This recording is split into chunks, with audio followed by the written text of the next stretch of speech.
Salam. I asked earlier, but I'm not quite sure what to do, and I didn't say one very important thing. Please let me finish. Urine splashed over the ground. It was and it dried. I didn't. You didn't see where it was. Okay. I walked over there with wet feet sometimes, and I said, okay, I don't know whether I hit the impure spots.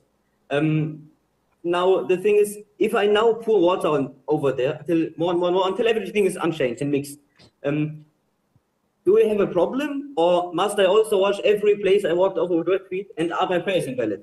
And if you ask yourself, why did this imbecile didn't wash it right away? Now the thing is, last week I got beaten with a stick on my head, and it bled really badly. I can't just pour a bucket of water at home on the ground anytime without consequences. I hope you get me.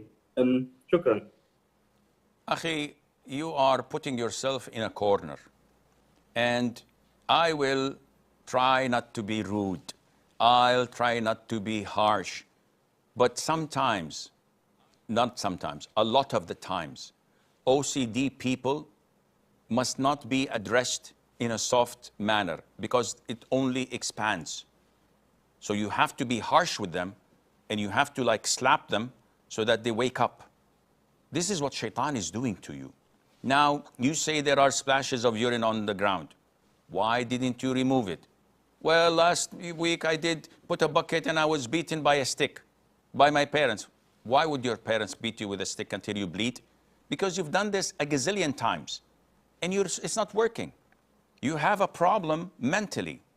Now, if we assume that there are dried impurities on the ground, avoid the place where it took place. Oh, I don't know where it is, Sheikh. Estimate and try to guess. Well, it's here. Most likely it's here. Now, I'm not sure. It can be here, it can be here, but I believe to the best of my ability, this is the area. Avoid walking on it. Well, Sheikh, I did walk on it. See? You're the one who's doing this to yourself. And then you want an answer? What can I do? I'm not a magician. I cannot help you in this. Now, if you said, well, I walked on different places with wet feet. If you're not certain 100% that you stepped on the najasah and it transferred to your wet feet and your wet feet took it elsewhere, then the default that it is pure. How could it be, Sheikh? Because you are not certain. If we start doubting things, then the doorknob, then the light switches, then my comb, which I use to comb my hair, then my pen, then my blouse, then my t-shirt, then my mug, everything there's possibility of not being pure. Not only that, your mom, who you kiss and hug every morning, yes, she beats you with a stick until you bleed. She might be not your mahram. How is this possible, Sheikh? She might have adopted you when you were young, when you were a child. She might not be your biological mother. No, Sheikh, I know she's my biological mother. Do you have a DNA test? No. Were you there when you were born? Did you witness it? No, but everybody says, Sheikh. So, is it certainty? Again, look how Shaytan messes up with your head. You open the door to Shaytan. You invite him in. You say to him, mess up with my head.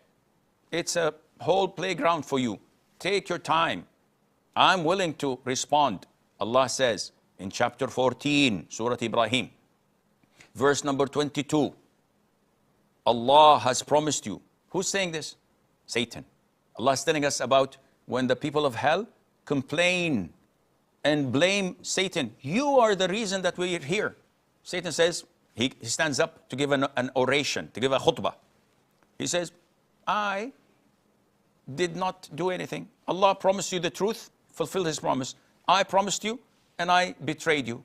I had no control over you except to call you, and you responded and answered me. So don't blame me, rather blame yourselves. I'm not going to benefit you. You're not going to benefit me. He states clearly, I had no control over you. If he had no control over us, then what are we doing? We're messing our own lives. Not only that, We're making the lives of our parents, of our siblings, of our neighbor as miserable as it can be.